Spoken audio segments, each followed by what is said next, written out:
Pequeño coronavirus ilustrado. COVID. Contagiosa condición causada por el Banco Interamericano de Desarrollo que se paga con intereses. Coparmex. Patógeno virulento nada microscópico que desde hace décadas ha venido infectando a la sociedad de nuestro país. Electra, hija de Agamenón y Clitemnestra que, gracias a sus influencias, ha permanecido abierta durante toda la pandemia. Enfermeras, heroicas trabajadoras del sector salud que primero se tienen que cuidar de los microorganismos y después de los macroidiotas que les avientan cloro. Tapabocas, elemento sanitario que, bien colocado, evitaría que algunos líderes de opinión difundan tonterías, falsedades y sinsentidos. Pandemia. Epidemia de pendejez que aqueja al mundo entero. Se combate con inyecciones de desinfectante. ¿Qué chingados hago? ¿Sí? ¿Ya? Sí, ya. ¿Ya está al aire? Ya estamos al aire. Ah, bueno. ¡David! Sí. ¿Te pusiste pantalones o estás en calzones ahí en tu casa? Porque ya ves que... Secreto de Estado. ¿Eh? Es secreto de Estado. Bueno, ok, pero no bajes la pantalla. No queremos No. ver. ¿Ah? Yo sí quiero ver. No, bueno, bueno, cada pero quien. luego hacen un Zoom ustedes dos. No, bueno, es que Tú en tu casa. yo sabía que tenía unos boxers de los Simpson y ¿Y yo tú? ¿Y quiero ver cuando? esos. No, los boxers de los Simpsons son míos, güey. A ver, queremos ver. No, y no los traigo. No. Está ya muy sospechoso. Sí, ya se puso mal. Bueno, ¿a qué hora Oigan, ya estamos al aire. ¿Cómo que ya estamos al aire? Ya estamos al aire. Bienvenidos al Chamuco TV. Hoy vamos a analizar el contexto internacional que está muy complicado y lo vamos a analizar de una manera muy seria. Y tenemos para eso ¿a quién? A David Brooks, Corresponsal de... De la jornada en Estados Unidos. Sí, señor. David, Ya sabes que no aplaudimos, ¿eh? ¿te podemos decir David? David, por favor, David. así. Oye, Oye, David, estás viviendo en Manhattan, nos estás diciendo. Estás en Así el es. centro de la pandemia, en mero Estados Unidos, y los números que llegan de Estados Unidos son realmente alarmantes. O sea, más de 1 millón de casos, 900,000 casos activos. No, ya pasaron, ya son más de 1 millón. Fíjate, más de 65,000 muertos. ¿Qué pasó? ¿No estaba preparado Estados Unidos para recibir esto? El desprecio de Donald Trump ante esto. ¿Qué fue lo que pasó? Pues según Donald Trump estamos muy bien. Se ha superado casi todo. Ha sido un logro, una tarea espléndida la que él ha hecho. Entonces depende de qué versión quieran, pero primero les quiero decir que estoy muy orgulloso, casi al borde de la arrogancia, por estar por fin en algún lugar que se llama epicentro de algo, por fin. Y además están reconociendo que soy de alto riesgo, ¿no? Yo prefiero entender eso como que si soy peligroso, no porque estoy más en peligro. Y más aún, me acaban de resolver mi gran dilema, creo que de todos, desde que estamos en la adolescencia, de que si somos o no esenciales, y resulta que soy esencial, según el gobierno estadounidense. Los periodistas estamos entre los trabajadores esenciales. Entonces, pues estamos muy bien, no hay ninguna bronca. Ah, bueno, Y- pues eso era todo, David, gracias. Sí. Pero ¿saben qué? Lo más interesante es la lista oficial de trabajadores esenciales. Es bien interesante, revela mucho, porque de repente en esa lista pues se incluyen obviamente los de trabajadores esenciales, están las enfermeras, los doctores, los de transporte, obviamente los que producen, cultivan, procesan los alimentos y todo eso, pero no hay ni un solo banquero, no hay un solo abogado empresarial, no hay un solo cabildero, no hay ningún asesor, no hay ningún analista experto. Los esenciales de repente son todos los trabajadores La mano en de los obra. campos y en las ciudades que están manteniendo vivo a este país durante lo que ahora es la peor crisis económica desde la Gran Depresión, ¿no? Entonces, es interesante. Y lo que sucedió aquí, pues sí, se acaba de superar los 60,000 muertos, que superan el total de los estadounidenses que murieron durante una década de guerra en Vietnam, ¿no? Oh. O sea, y es solo en 3 meses, pues, aquí durante esto. O sea, y el comandante en jefe que dijo que estaba declarando la guerra contra el enemigo invisible, pues él dice que esta es una guerra, pues entonces se vuelve el comandante en jefe que más vidas ha perdido estadounidenses durante su mandato. Oye, David, hay una información que tú publicaste hace poquito platicando con Juan Carlos Ruiz, el veterano defensor de los migrantes, el sacerdote luterano, en donde hablas de 11 millones de indocumentados y que la mitad son mexicanos. Y ahorita que estabas hablando de los trabajadores esenciales, también están hablando ustedes de que son desechables porque no se están registrando esas muertes. Así es. Entonces, entre la comunidad inmigrante es obviamente la más vulnerable en Estados Unidos, y dentro de esa comunidad los indocumentados no reciben ninguna asistencia pública, ningún beneficio, nada. Entonces, en colonias donde están los inmigrantes, el epicentro del epicentro está en Queens, en el condado de Queens de Nueva York, en un condado que se considera el más diverso de todo Estados Unidos, ¿no? Como ustedes saben, en Nueva York se hablan unos 200 idiomas, ahí por Queens son unos 80 por lo menos idiomas ahí, y es la concentración más grande de inmigrantes en el país, ¿no? Y en Brooklyn, donde está gente como Juan Carlos, etcétera, pues mucha gente, primero, no tiene doctor, segundo, no tiene seguro, ¿no? Tercero, si eres inmigrante y sobre todo si eres indocumentado, la guerra de terror antiinmigrante, te da miedo irte a registrarte a cualquier lugar o una familia que llegue donde tenga que poner número, nombre y número, ¿no?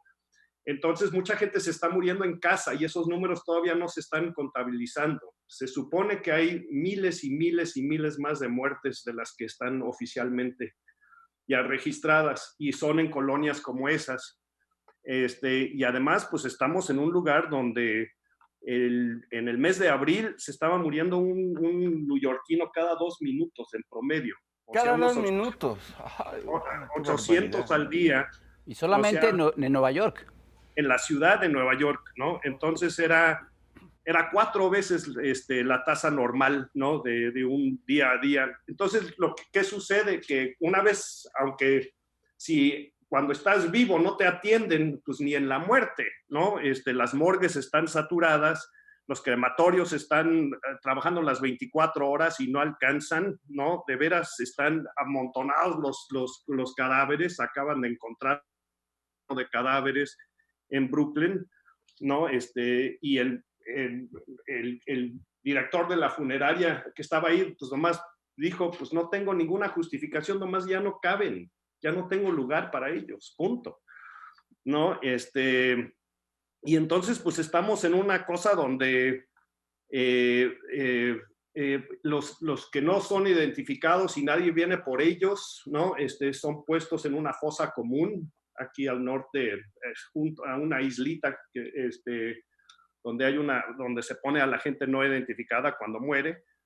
Y pues también estamos con cosas, esas imágenes, esos datos, todo eso, más con tuvo que llegar un barco hospital de la Marina de Estados Unidos al puerto de Nueva York. O sea, esos barcos hospital, esos buques hospital se suelen usar en desastres en el tercer mundo, ¿no? Que Estados Unidos envía como Haití o algo así, ¿no? Y de repente está aquí anclado en el puerto de Nueva York, de una de las ciudades más ricas del mundo, ¿no? Entonces, pues, es una cosa donde estamos viviendo una cosa muy diferente a la última gran el último gran tragedia fue el 11 de septiembre, obviamente, del 2001, ¿no? En Nueva York, ¿no? En ese día, pero esto es muy diferente porque de repente hay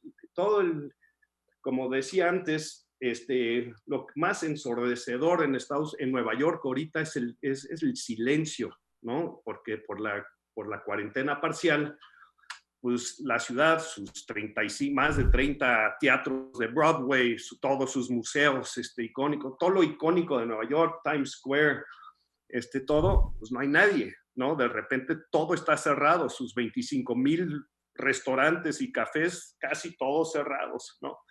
Entonces lo que estamos viendo es una ciudad transformada y a diferencia del 11 de septiembre, cuando la gente podía salir a abrazarse y a llorar juntos y hacer lo que podían, están bajo órdenes de quedarse aislados en una ciudad que todos que conocen esta ciudad pues saben que es una ciudad que le gusta estar amontonada, ¿no? Y que está repleta de gente y las calles por todas partes, a diferencia de otras ciudades gringas. Es una ciudad que vive en las calles y de repente no se puede, ¿no? Entonces entonces uno se despierta en esta ciudad, sale y dice, no puede ser todos los días, ya llevamos más de 40, 50 días de esto, y uno sale y dice, no puede ser, no puede ser, y un poco después uno se tiene que decir, no tenía que ser así. No hay ninguna razón por la cual tenía que ser así. Este es el tema de que esto no es el virus, sino son una serie de decisiones políticas. Claro. Exactamente, de eso yo te quería preguntar, pero primero vamos a ver a Cintia Sí. y vamos a ver qué hizo el fisgón, mano. Sabiendo que ibas a venir, no respondo. Así que ahorita regresamos, no tardamos.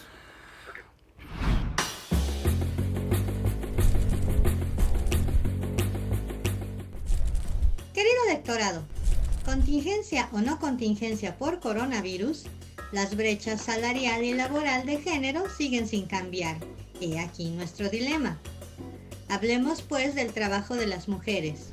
Como sabes, a nosotras nos da por tener varias jornadas laborales, empezando por el trabajo de cuidados y doméstico, no remunerado, en casa. Cocinamos, lavamos, planchamos, trapeamos, vamos al mercado, criamos hijos e hijas, cuidamos abuelos y abuelas, más un largo etcétera, que muchas veces empieza siendo niña. Luego está el trabajo remunerado, cuya brecha salarial entre hombres y mujeres es de 24% y que según cálculos de Oxfam tomará unos 170 años en cerrarse, no más. Aquí están los salarios bajos, la ausencia de empleos dignos y formales, ya que el 75% de mujeres en países en desarrollo trabajan sin contrato, sin derechos laborales y sin acceso a la seguridad social.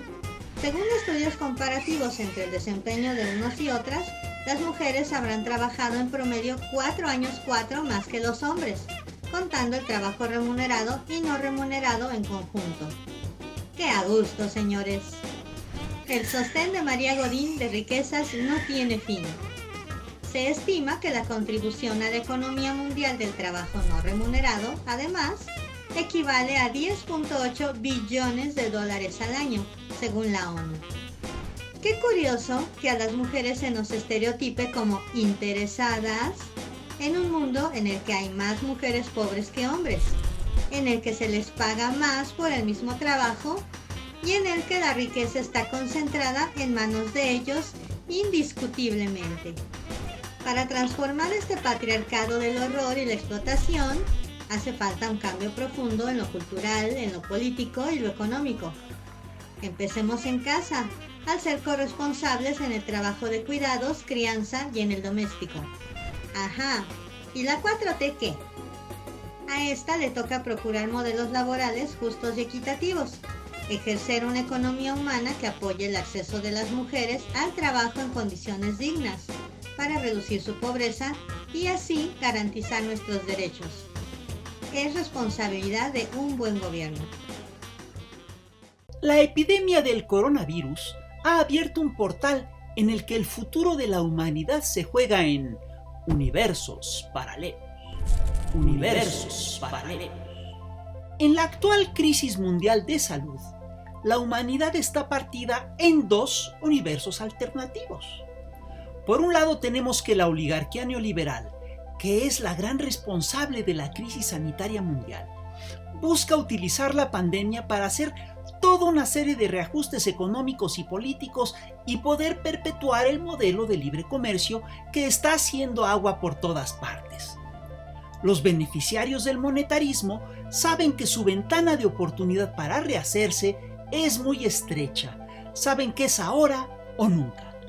En este universo, el mandatario chileno Sebastián Piñera acompañó las instrucciones de confinamiento con un toque de queda.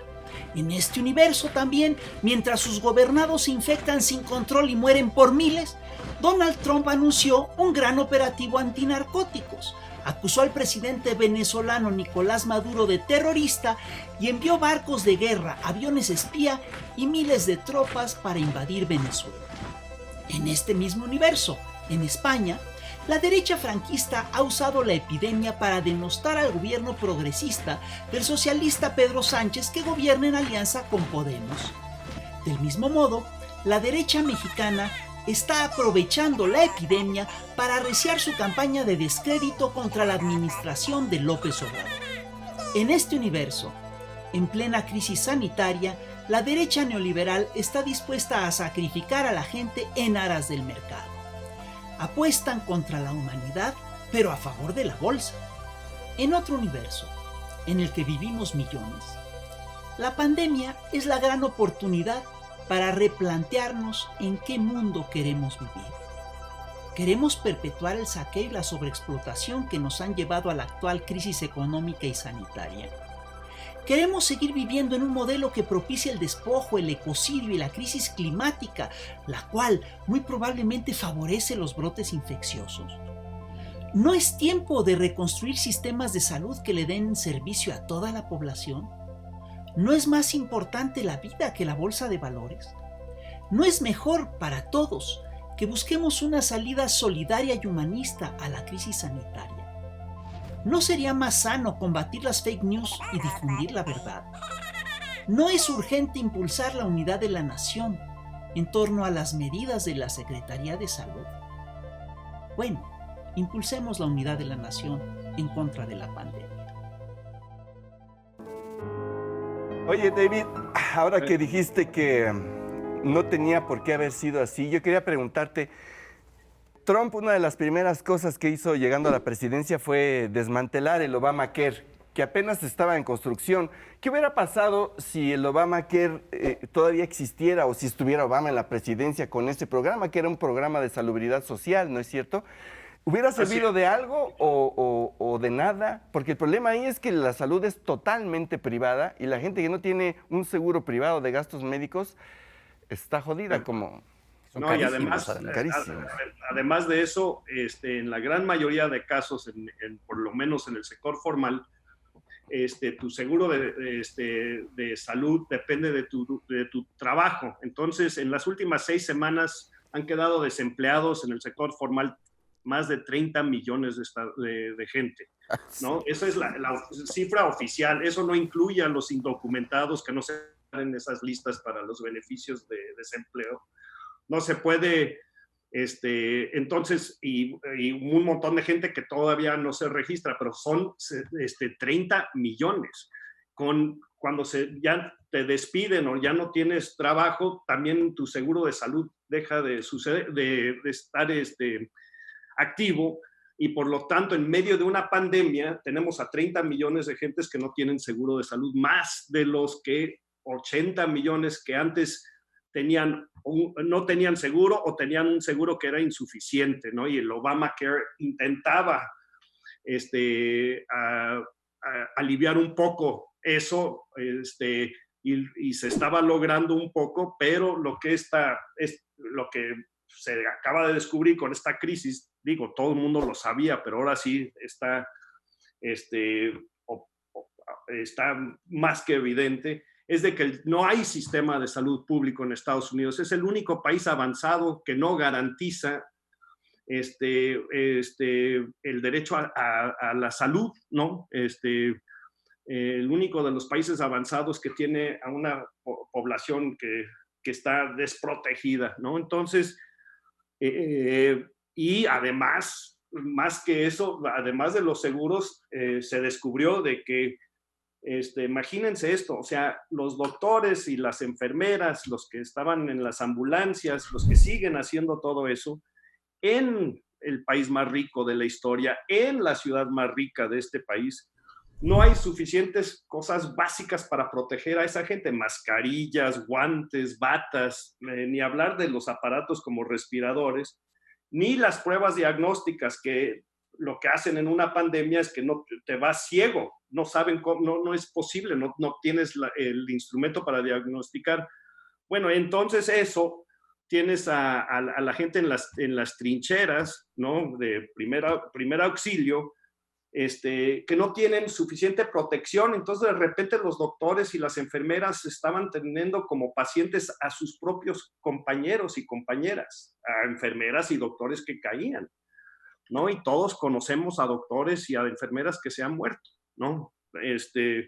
Con todo esto, porque no había mascarillas, o sea, estamos hablando nada sofisticado y sigue así, ¿no? Y para hacer hasta peor, para ponerle un poco más de sal a todo esto, ahora algunos de los hospitales privados están informando a las enfermeras y a los doctores que van a tener que recortar sus salarios y despedir a algunos porque no están llegando los ingresos de otras operaciones médicas que ahorita no se pueden hacer, cirugías, todo tipo de otro tratamiento que antes dejaba mucha lana, pues ahorita no se puede hacer. Entonces, en medio de la pandemia, estás agotado, nunca has visto cosas así, has visto morir a tu compañero, etcétera, etcétera, y la administración de tu hospital te está diciendo que te va a recortar el salario o tal vez tu chamba va a quedar desechada, ¿no? Y eso, o sea, que si no es un negocio, no hace nada. Así es, exactamente. Entonces la salud es negocio, punto. No es derecho ni nada más.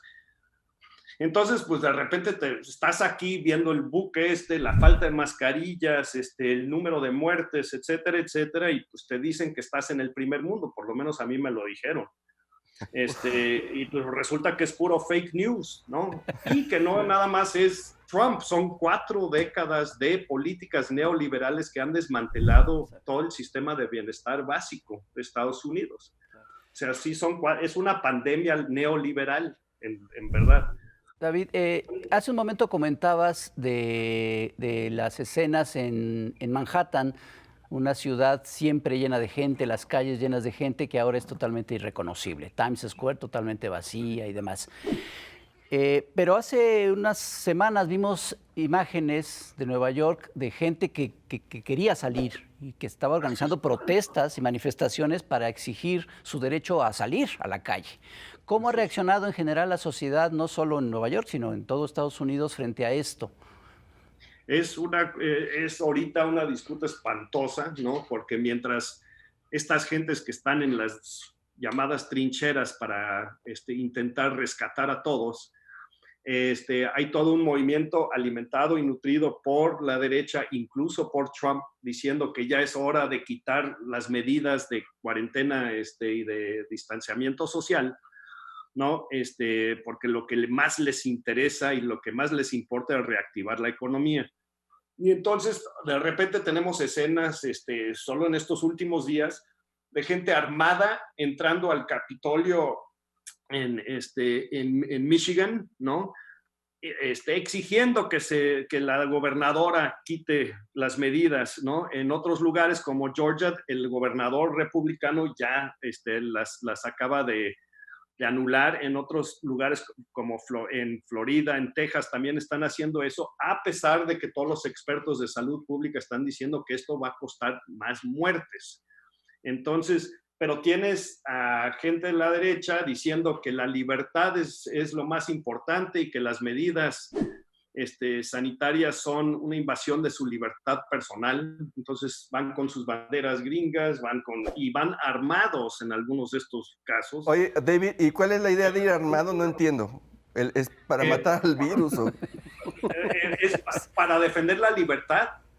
¿no? Ok, ok. Según ellos. No, son escenas que uno dice otra vez, esto es el primer mundo, ¿no? La verdad es increíble. Y en otros lugares es la irresponsabilidad y la falta de educación de un montón de gente, sobre todo jóvenes, que el mensaje de que, ok, si tú te quieres ir a contagiar y morirte, pues tienes el derecho de hacerlo, pero no contagies a los demás, ¿no? Incluyendo a tus abuelos y a tus padres, ¿no? Y todavía no se entiende esa parte. Y entonces mucho de esto está nutrido por maniobras, o sea, en Michigan la gobernadora es demócrata, entonces Trump casi invitó, de hecho envió un tweet hace unos días diciendo, por favor, liberen a los estados de Michigan, Illinois y otro más, no me acuerdo cuál, así liberen, con las palabras eso, o sea, está pidiendo un acto criminal, que es,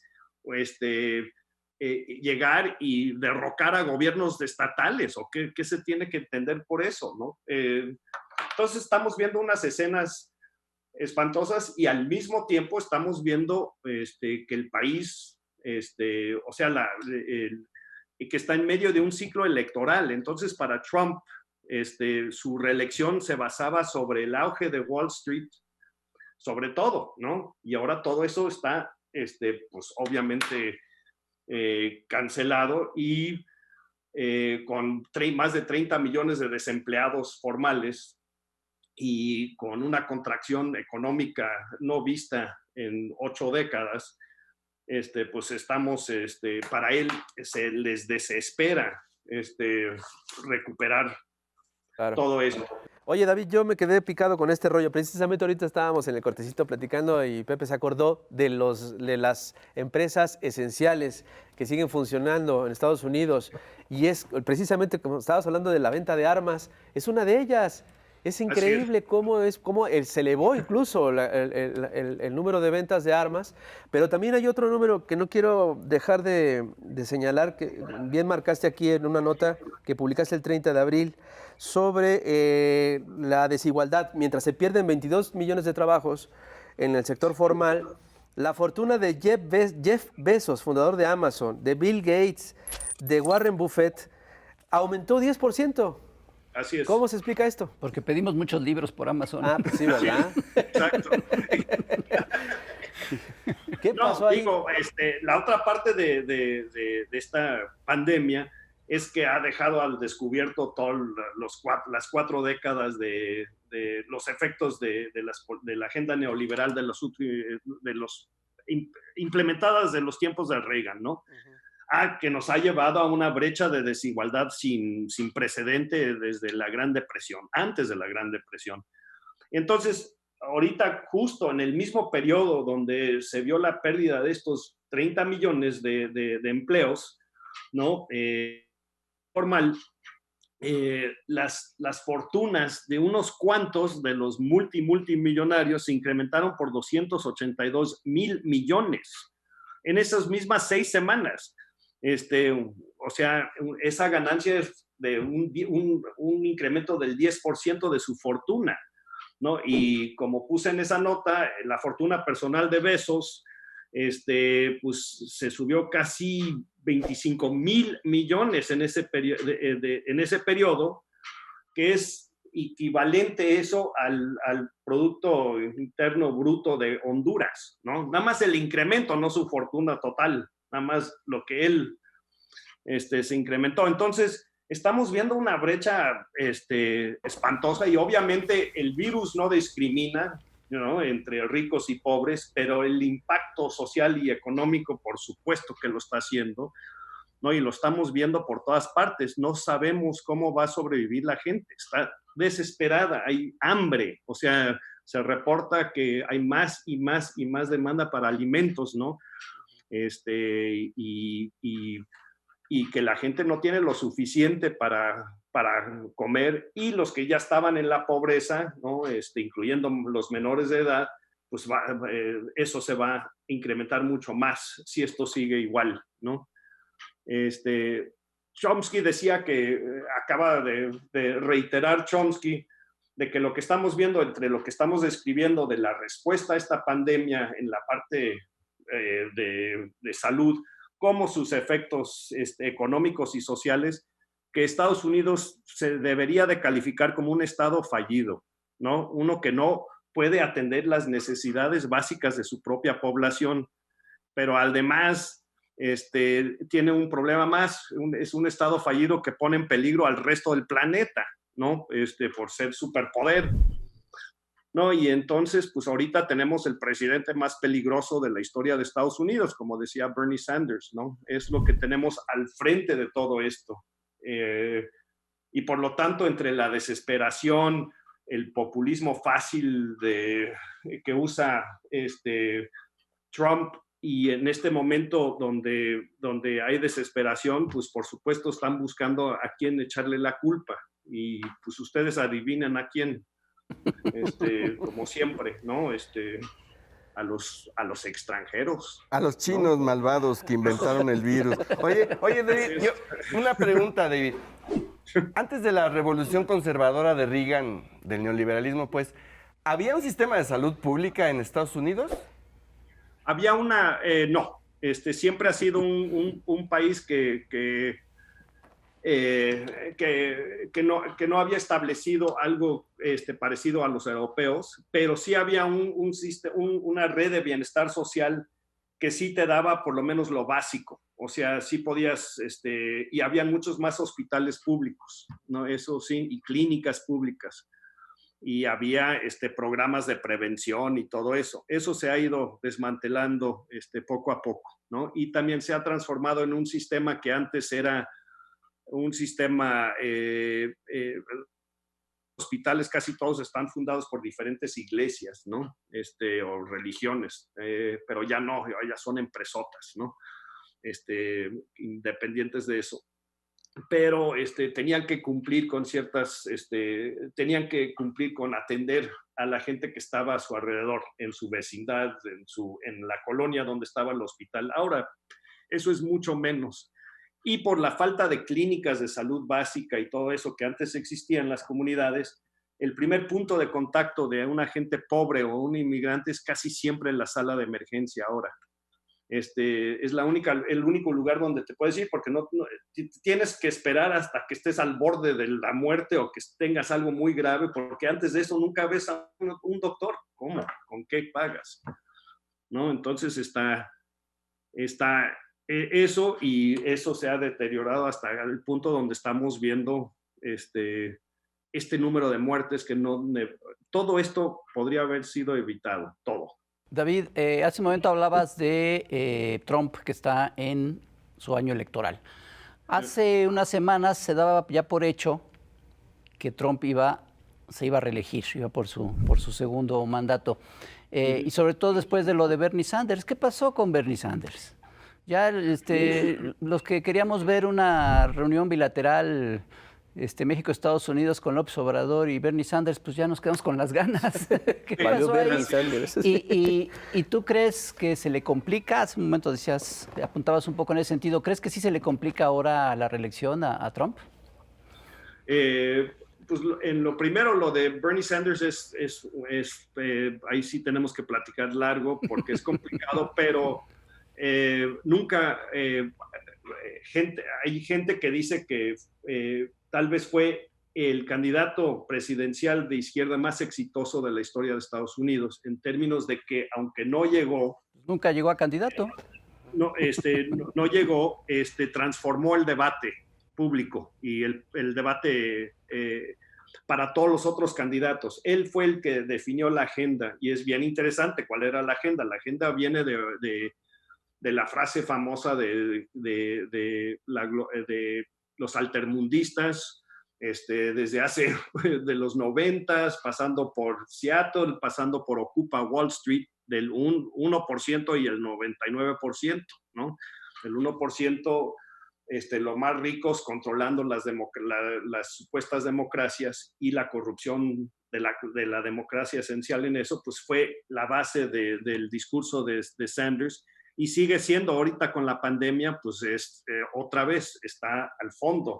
¿no? Y la propuesta de Sanders de que acceso a la salud es un derecho humano, no es un tema de mercados, ¿no? Entonces, todo eso está vigente y él sigue en esa lucha.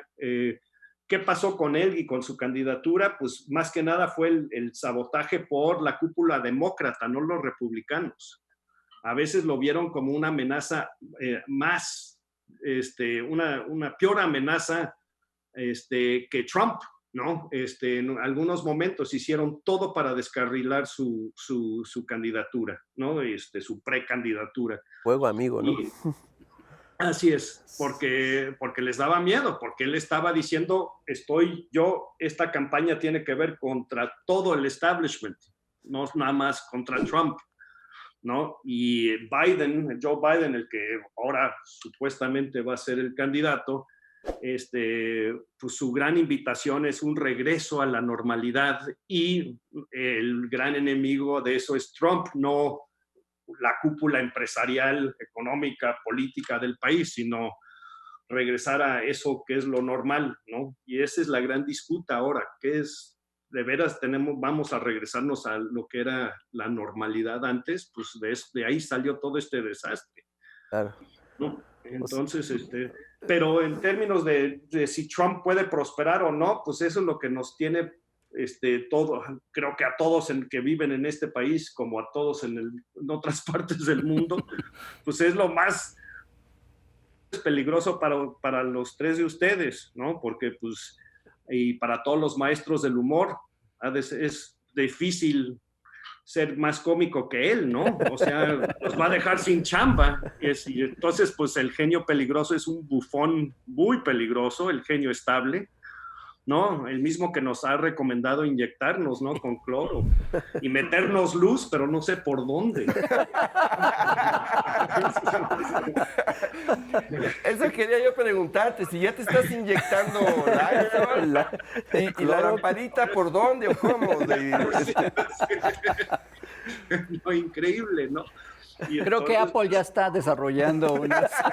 Oye, David, pero sí hay gente que se bebió la cosa esa, ¿no? Sí. Sí, no, hay un par de casos y gente que estaba a punto de hacerlo, o sea, tuvieron que intervenir no solo los mismos fabricantes de cloro, ¿no? Clorox y Lysol y todos esos desinfectantes tuvieron que sacar publicidad especial pidiéndole a los clientes que por favor no se tragaran eso, ni menos se inyectaran.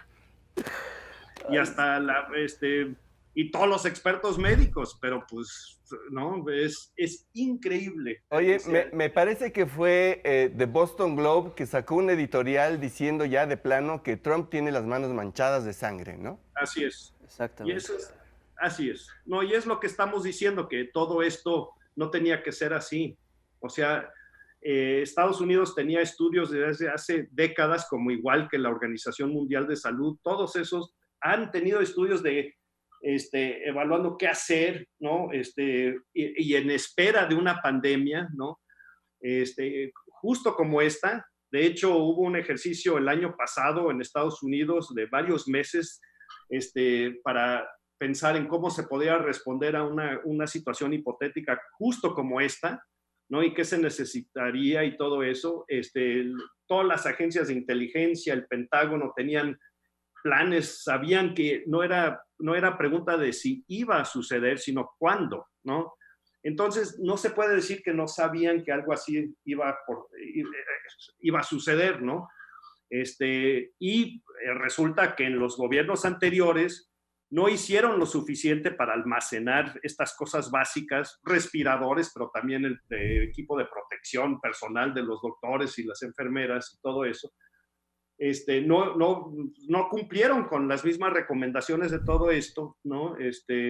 Y pues aquí estamos, ¿no? No es la primera vez, ¿no? Y regresamos eso, los políticos ahorita están diciendo, nadie pudo pronosticar tal cosa, Trump dijo miles de veces, nadie me dijo de esto, pura mentira, claro que todos sabían, ¿no?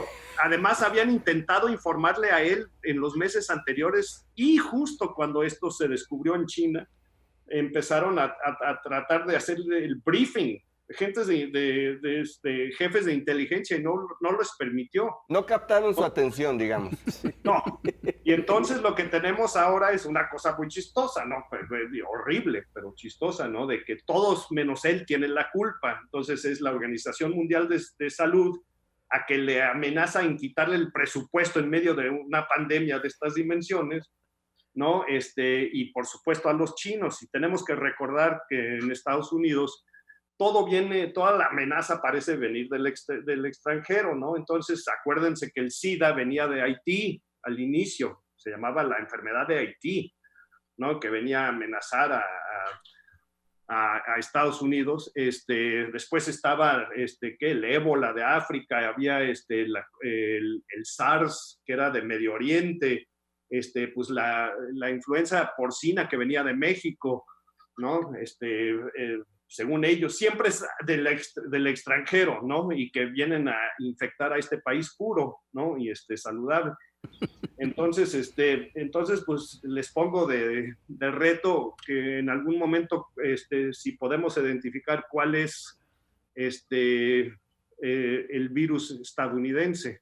Hay que pisar uno, ¿no? El virus naranja. Oye, David, ¿y cómo se ve México desde allá? ¿Cómo lo ve no te digo que el ciudadano de a pie, porque creo que los gringos no saben ni dónde está México, pero en general, ¿cómo se ve actualmente México desde donde estás tú? ¿En términos de la pandemia y todo eso o en general? Pues en términos de la pandemia y en general lo que está sucediendo en México en estos últimos años.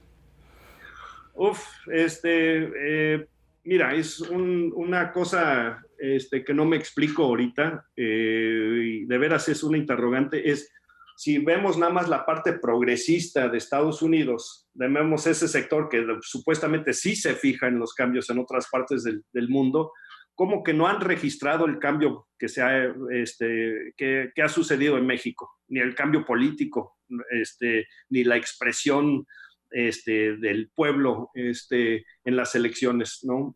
Presidenciales. Y eso todavía no se registra, no sé por qué. De veras para mí es una cosa donde no lo ves reflejado en las revistas, medios, etcétera, progresistas.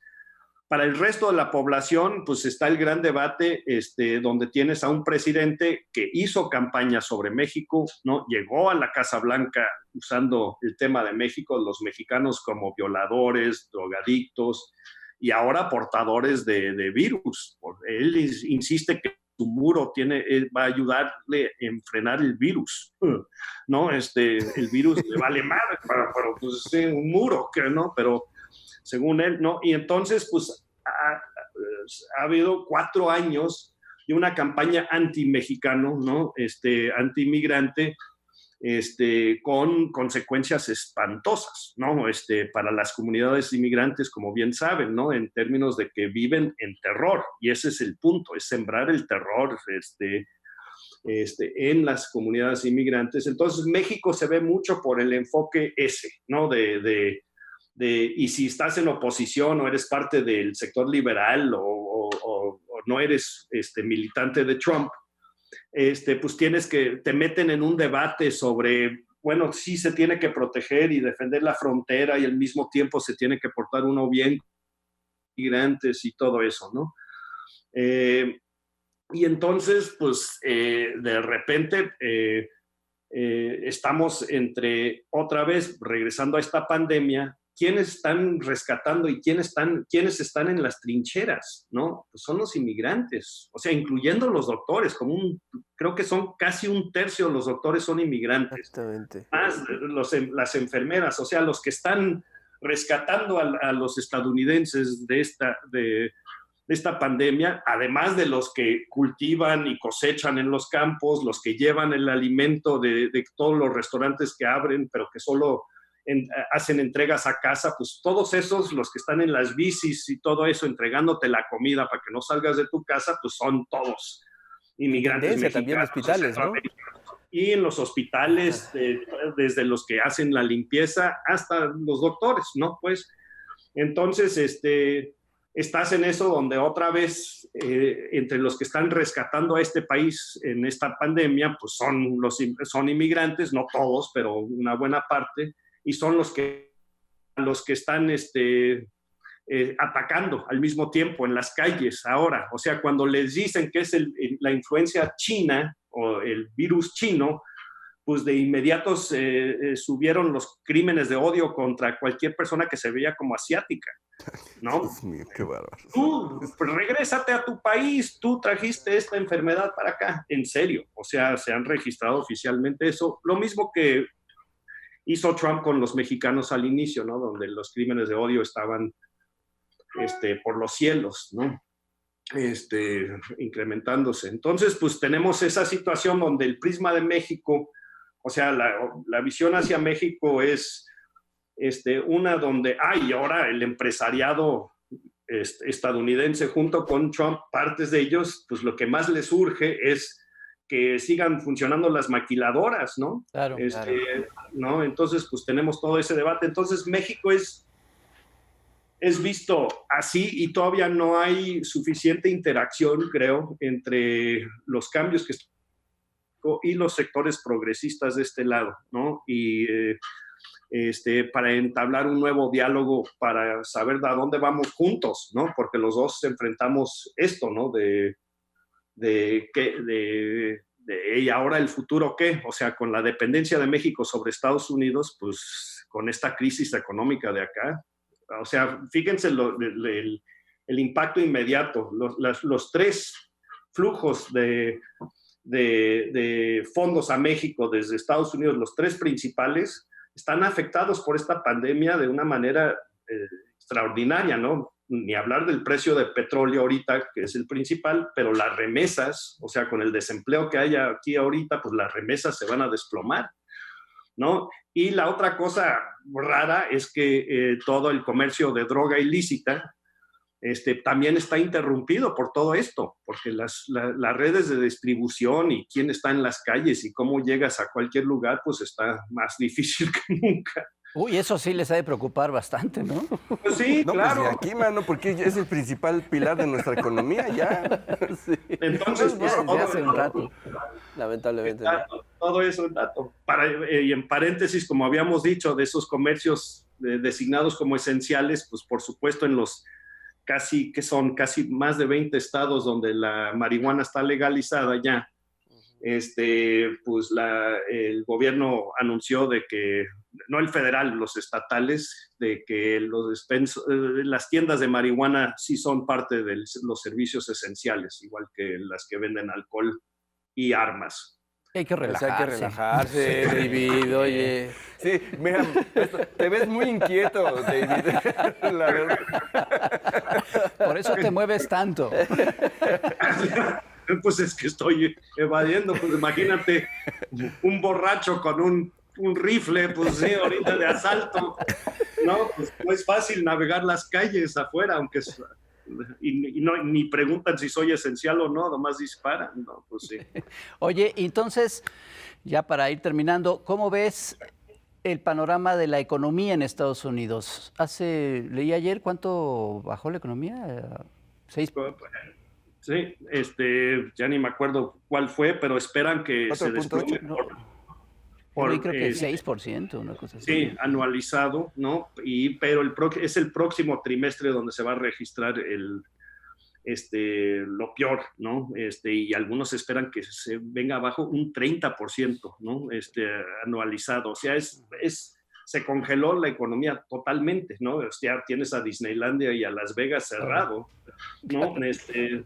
Entonces, ¿qué es lo que vemos ahorita? Es esta gran disputa, si se regresa a la normalidad o es un futuro transformado, y lo que estamos viendo ahorita y lo que interesa es que en esa lucha sobre qué pasa con el futuro, sobre todo económico de Estados Unidos, pues depende mucho de qué tipo de lucha, rebeliones y qué tipo de solidaridad está sucediendo. Entonces, interesantemente, han brotado decenas de protestas, tal vez cientos laborales, incluyendo paros en lugares como Amazon, etcétera, etcétera. Muchas para defenderse, para exigir más protecciones en el trabajo, ¿no?